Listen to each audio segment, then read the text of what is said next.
بسم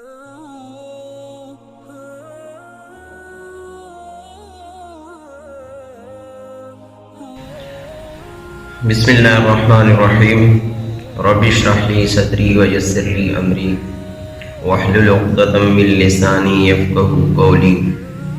میں ہوں کفایت اللہ، عسکری نیوز نیٹ ورک کے پلیٹ فارم سے نشر ہونے والے پروگرام لائٹ سول کا میزبان آپ سے مخاطب ہوں۔ 6 دن کے بعد 7ویں دن کی شام کا کچھ حصہ آپ سے طلب کرنا چاہتا ہوں۔ آج کے اس مختصر سے چند لمحات میں، مختصر سے وقت میں، یہ وہ لمحات ہوتے ہیں کہ جو واپس نہیں آ سکتے۔ اگر آپ نے جینا ہے تو انہی لمحات میں جی لیجئے۔ غریب ہو یا امیر ہو، ضروری نہیں ہے کہ وہ اسے جو ہے خوشیوں کے لیے وہ پیسوں کا محتاج ہے۔ پیسوں سے یاد رکھیے گا، نہ زندگی خریدی جا سکتی ہے، نہ خوشیاں خریدی جا سکتی ہیں۔ آج آپ باہر نکل کر دیکھیے تو آپ کو اندازہ ہوگا کہ پیسے والے بعض اوقات بے سکونی میں مبتلا ہے۔ آپ باہر نکل کر دیکھیے تو آپ کو اندازہ ہوگا کہ بہت سارے غرباء ایسے ہیں، مساکین ایسے ہیں، اور بہت سارے یتیم ایسے ہیں جو یتیم ہیں تو والد کی سائے سے محروم ہیں، لیکن پھر بھی اللہ نے انہیں خوشیوں سے نوازا ہوا ہے۔ اور بہت سارے غریب ایسے ہیں جن کو اللہ نے پیسوں سے تو نہیں نوازا، پیسوں سے تو محروم رکھا ہے، لیکن اللہ نے ان کو خوشیوں سے نوازا ہے۔ تو اس چیز سے ہم اس چیز کا اندازہ لگا سکتے ہیں کہ جو پیسہ ہے یہ ہرگز اس چیز کی ضمانت نہیں ہے کہ آپ خوش ہیں، لیکن ایسا بھی نہ کریں کہ آپ اس چیز کے لیے سٹرگل کرنا ہی چھوڑ دیں۔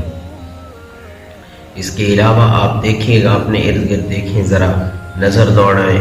آج کل تو حالات ایسے ہو چکے کہ انسانیت بہت کم نظر آتی ہے، بہت کم نظر آتی ہے۔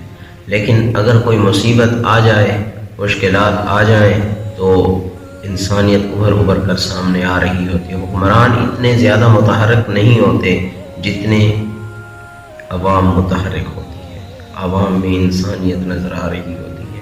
ریسنٹلی سیلاب جیسی آفت آپ کے سامنے ہے، عوام نے کتنا بڑھ چڑھ کے حصہ لیا اس چیز میں، کیا کچھ کیا اپنے عوام بھائیوں کے لیے، اپنے مسلمان بھائیوں کے لیے۔ اس کے علاوہ اگر میں بات کرتا چلوں، آج کا جو مین موضوع تھا ہماری گفتگو کا وہ تھا نتائج اور ہمارا تعلیمی نظام۔ ہمارا تعلیمی نظام جو ہے یہ میں سمجھتا ہوں، میری اپنی رائے یہ ہے کہ اس کو ایسا نہیں ہونا چاہیے، اس کو تھوڑا سا اپ گریڈڈ ہونا چاہیے۔ اس کی وجہ یہ ہے کہ ہمارا تعلیمی نظام جو ہے یہ ٹوٹل ایک رٹے کا نظام ہے، رٹا سسٹم ہے۔ آپ بھی بہت ساری نیوز ایسی بھی روٹیٹ کرتی رہی ہیں جو آپ لوگ اور بشمول میرے ہم ٹی وی کی سکرین پر بھی دیکھتے رہے ہیں، لیکن اس کے علاوہ اگر آپ دیکھیں تو میں نے بذات خود میں ہیلتھ ڈپارٹمنٹ میں کام کرتا ہوں، تو بہت سارے ایسے پیشنٹس کو ہم نے ٹریٹ کیا ہے جو زہر کی گولیاں لے کر سوسائڈ اٹیمپٹ کرنے لگے تھے۔ ان میں سے میرے خیال میں 10 میں سے کوئی 1 پیشنٹ ہی بچ پایا ہے، وہ بھی ہمیں ریفر کرنا پڑے مین جو ہے ہاسپٹل میں، تاکہ اسے بہتر فیسلٹیز پرووائڈ کر کے اس کی جان بچائی جا سکے، لیکن اس کے بھی کوئی چانسز نہیں تھے۔ اب اس کی وجہ کیا ہے؟ کہیں کوئی کہتا ہے والدین کی طرف سے پریشر ہے کہ مارکس کم کیوں آئے، اور کہیں کوئی کہتا ہے جی دوستوں کی طرف سے پریشر ہے، اور اس کے علاوہ والدین کی طرف سے پریشر ہو نہ ہو، اکثر لوگ اپنی خوشیوں کو سوشل میڈیا پر شیئر کرتے ہیں، اور جہاں آپ کی خوشیوں سے لوگوں کو خوشی ہوتی ہے وہاں کچھ لوگوں کو دکھ بھی ہوتا ہے۔ وہ اس لیے نہیں کہ وہ آپ سے حسد کرتے ہیں، وہ آپ سے جو ہے نفرت کرتے ہیں، وہ آپ کے دشمن ہو سکتے ہیں، نہیں، وہ ان کو بھی فرق پڑتا ہوتا ہے جن سے آپ کا کوئی لین دین ہی نہیں ہوتا۔ کس طرح ایک باپ نے شیئر کی اپنی محبت کے تحت کہ میرے بیٹے نے اتنے زیادہ مارکس اٹین کر لیے، تو لیکن اس کے برعکس اس نے یہ نہیں سوچا کہ اس کا نیگیٹو ایفیکٹ کیا ہوگا۔ دوسری طرف بہت سارے والدین ایسے تھے جنہوں نے یہ پوسٹ دیکھی، انہوں نے کہا کہ یہ بچہ اگر مارکس اچھے لے سکتا ہے تو میرا بیٹا اچھے مارکس کیوں نہیں لے سکتا۔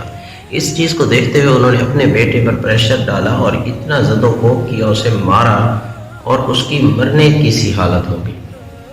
اب ایک آپ کو اس کا میں پوسٹ بھی انشاءاللہ شیئر کر دوں گا اسی ڈسکرپشن میں۔ پچھلے دنوں ایک واقعہ روٹیٹ کر رہا تھا سوشل میڈیا پہ، اس میں یہ بتایا جا رہا تھا ایک بچہ باہر کھیل رہا تھا، والد اس کو گیا ہے بچے کا گھر آ کے اس نے پوچھا، جب شام کو تقریباً 5-1 بجے جب وہ واپس آیا ہے، اس نے بچے کا پوچھا، والدہ نے بتایا کہ باہر کھیلنے گیا ہوا ہے۔ جب وہ وہاں باہر گیا تو بچے سے اس نے مارکس کا پوچھا ہے کہ آپ کے مارکس کتنے، بچے نے شاید بتایا کم مارکس تھے۔ اس نے وہیں سے اسے مارنا شروع کیا اور پوچھا ہے کہ ہوم ورک آپ نے کیا نہیں کیا، کیوں نہیں کیا۔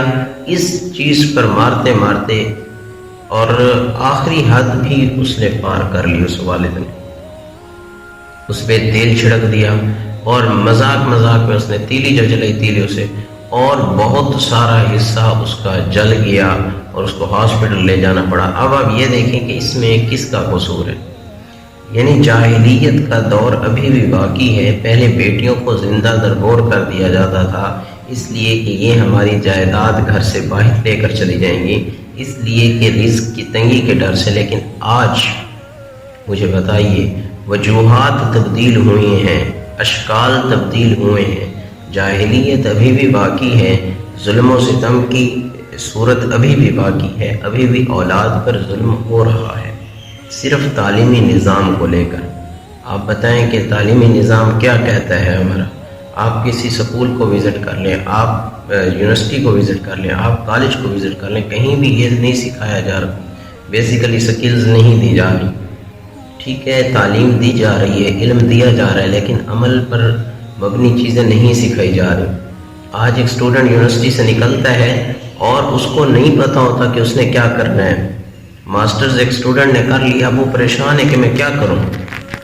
اب 16 سال کی لائف میں ہم نے کچھ ایسا نہیں سیکھا کہ ہم اس کو پرفارم کر سکیں اور اپنی جو ہے ارن کر سکیں، اپنی جو ہے لائف کے ایکسپینسز خود ہی ہم بیئر کر سکیں۔ ہم نے کیا اتنا بھی نہیں سکھایا کہ ہمیں بس رٹو طوطے کی طرح نمبر کس طرح لینے ہیں، امتحان کو پاس کس طرح کرنا ہے، کمپیٹ کس طرح کرنا ہے۔ اس دوڑ میں، اس ریس میں ہمیں کہیں یہ نہیں بتایا گیا کہ آپ نے جب پروفیشنل لائف میں آپ انٹر ہوں گے، پریکٹیکل لائف میں انٹر ہوں گے، تو وہاں اپنے ایکسپینسز کو کیسے میٹ آؤٹ کرنا ہے، ہمیں یہ نہیں بتایا گیا۔ مجھے بتائیں اس تعلیم کا کیا فائدہ ہے؟ تعلیم تو شعور کا نام ہے، تعلیم تو جہالت کا اپوزٹ ہے بڑا، کہ آپ نے کس طریقے سے ایک شعور لے کر آنا ہے، آپ نے اچھے برے کی تمیز کیسے کرنی ہے، آپ نے غلط اور صحیح کی پہچان کیسے کرنی ہے۔ یہ شعور اس چیز کا نام ہے، تعلیم اس چیز کا نام ہے۔ ہمیں وہ علم نہیں سکھایا جا رہا جس پر عمل کر کے ہم جو ہے اپنی ایکسپینسز کو میٹ کر سکیں۔ صرف ہمیں رٹو طوطے کی طرح بتایا جاتا ہے کہ یہ کوشچن آنے، اس کو رٹا لگا لیں، اس کو ایز اٹ از جا کے لکھ لیں۔ ایک اسٹوڈنٹ ماسٹرز کر کے آتا ہے یونیورسٹی سے، اسے پڑھانے کا طریقہ بھی نہیں آ رہا ہوتا، اسٹوڈنٹ سے ڈیل کیسے کرنا ہے اسے نہیں پتہ ہوتا، اسٹوڈنٹ کو پڑھانا کیسے اسے نہیں پتہ ہوتا۔ یونیورسٹیز میں آپ جا کے دیکھ لیں، پریزنٹیشنز چند ایک اسٹوڈنٹ کے علاوہ کسی کو نہیں آتی۔ اگر سائنٹیفک فیلڈز کی ہم بات کر لیں، سائنٹیفک جس نے بھی پروگرام رکھے ہوئے ہیں اس کو مائکروسکوپس تک کے فنکشنز کا نہیں پتہ ہونا، بیسک چیز جو ہے۔ ہمارے اندر ایک اچھا ٹیچر وہ نہیں ہوتا جو ایک پڑھے لکھے اسٹوڈنٹ کو یا پڑھنے والے اسٹوڈنٹ کو، کمپیٹنٹ اسٹوڈنٹس کو، جس کے 90% مارکس ہیں، اس کو 95 تک لے گئے یا 99 تک لے کر آئے۔ اچھا ٹیچر وہ ہوتا ہے جو فیل ہونے والے اسٹوڈنٹ کو پاس کر دے، جو اسٹوڈنٹ مسلسل فیل ہو رہا ہے اس کو وہ پاس کر دے، اسے وہ 90% تک لے کر۔ یہ اچھے اسٹوڈنٹ کے کمال یہ ہے، وہ اس میں اسٹیمنا بھی لوڈ کرے، وہ اس میں پیاس پیدا کرے علم کی۔ میرا پڑھنے کو دل نہیں کر رہا، ٹیچر وہ ہے جو میرے اندر پیاس پیدا کر دے، ایسا نہ ہو کہ وہ مجھے اگنور کرتا چلا جائے اور مجھے بالکل ہی دھتکار دے۔ بہرحال بات یہ ہو رہی تھی کہ تعلیم کو سمجھیے. مارکس کو ضروری ہیں لیکن اتنے بھی ضروری نہیں ہیں کہ آپ اپنے بچے کو اپنا بچہ ہی نہ سمجھیں. آپ بھول جائیں کہ آپ ایک والد ہیں اور آپ میں جو ہے وہ ظالم کی روح اتر ہے. احسان مت کیجیے. تعلیم بھی ضروری ہے، تعامل بھی ضروری ہے، تحمل بھی ضروری ہے. ان چیزوں کو سمجھیے. انشاءاللہ امید کرتا ہوں اللہ تعالیٰ ہم سب کو اس پر عمل کرنے کی توفیق عطا فرمائے. اور دعا میں یاد رکھیے گا. جزاکم اللہ احسن الجزا. ملتے ہیں انشاءاللہ اگلے پروگرام میں.